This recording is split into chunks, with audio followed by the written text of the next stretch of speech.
All right, let's dive right into this explainer. Today, we're investigating one of the absolute largest, most shocking cyber breaches in internet history. We're talking about the massive 2013 and 2014 Yahoo attacks. You know, that moment when the illusion of safety on the early internet was pretty much shattered for good.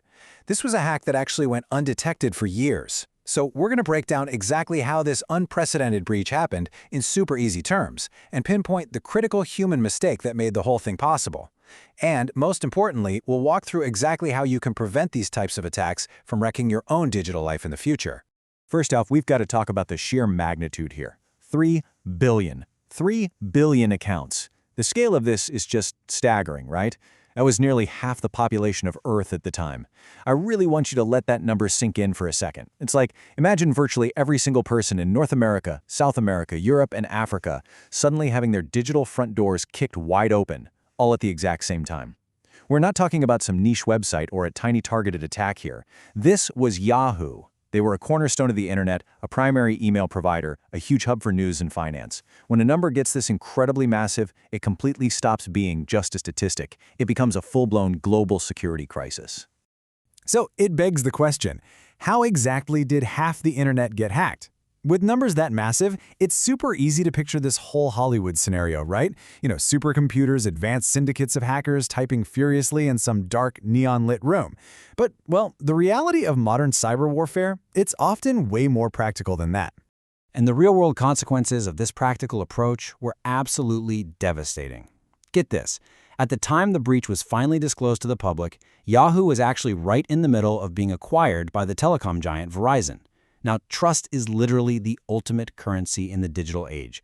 So when Verizon realized they were buying a compromised network, one that had lost the private data of billions of users, those negotiations changed overnight. The fallout slashed a staggering $350 million straight off Yahoo's $4.8 billion asking price. It's a brutal corporate lesson, really. Cybersecurity isn't just an IT problem anymore. It is a fundamental business metric that can wipe out massive amounts of wealth in the blink of an eye. To understand the actual mechanics of the attack, we really need to look at the attacker's weapon of choice, a technique known as credential stuffing. I want to explain this in super easy terms, because it's honestly the absolute cornerstone of modern cyber threats. Imagine a massive ring of digital thieves. When one thief steals a list of usernames and passwords from some poorly secured, obscure website, let's say a random online forum you joined like 10 years ago, they don't just keep it to themselves. No way. They sell or trade that list. Credential stuffing is what happens when hackers take those stolen pairs of usernames and passwords and use automated software to just rapidly stuff them into the login pages of major platforms. They're basically just crossing their fingers, hoping you use the exact same login details on both sites. It's basically a three-step assembly line for digital theft. First, attackers grab that spilled data from a vulnerable site. Step 2, they deploy botnets to test thousands of these stolen credentials every single second across places like Yahoo, banking portals, or social media. And then step 3, that's the payoff. Whenever the automated system gets a match and successfully logs in, boom, it flags the account as compromised, the attacker now owns that account, and they completely bypass the need to actually hack the secure platform directly. Wild, right? So, the crucial point here, and this is wild, is that this highly sophisticated automated attack actually relies entirely on one very common human error, reusing the same password. Think about it. If every single person on the internet used a totally unique password for every single website they visited, credential stuffing would be completely useless. The bots would try the stolen password from site A on site B, and it would just fail every single time. But let's be real. Human beings aren't built to memorize 50 different complex strings of letters and numbers. We naturally want convenience. We find one password we like, maybe capitalize a letter, confidently tack an exclamation point or a 1 onto the end of it, and we just use it everywhere. That simple, slightly lazy psychological habit, that's the exact vulnerability hackers exploit to turn a tiny breach into a massive catastrophe. Think of it this way. If a thief finds just one key, they instantly have access to your whole life, which is exactly why this habit is so dangerous. Imagine you lose the key to your gym locker. Annoying for sure, right?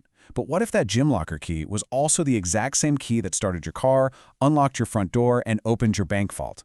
Suddenly, a minor annoyance becomes a catastrophic security emergency. When you reuse a password, you're basically handing out copies of your digital master key to every single website you visit. And if just one of those websites has poor security, well, the hackers now possess the key to your entire online identity. Now, you might be wondering, why does this matter to you today? It's incredibly easy to look at a number like 3 billion and feel totally disconnected. You might think, well, hey, that was years ago, and I barely even use Yahoo anymore anyway. But here's the thing. The data that was stolen didn't just disappear. Those 3 billion combinations of emails, usernames, and passwords were absorbed straight into the dark web's ecosystem, and they are still actively being used in credential stuffing attacks right now, today. If you are one of the billions affected and you're still using that same password on other active accounts, yeah, your digital front door is still wide open. Okay, so how do we fix this? To armor your own digital house and prevent these types of attacks from happening to you, you absolutely need a password manager for unique keys and MFA to double lock your accounts. These are, hands down, your two best defenses.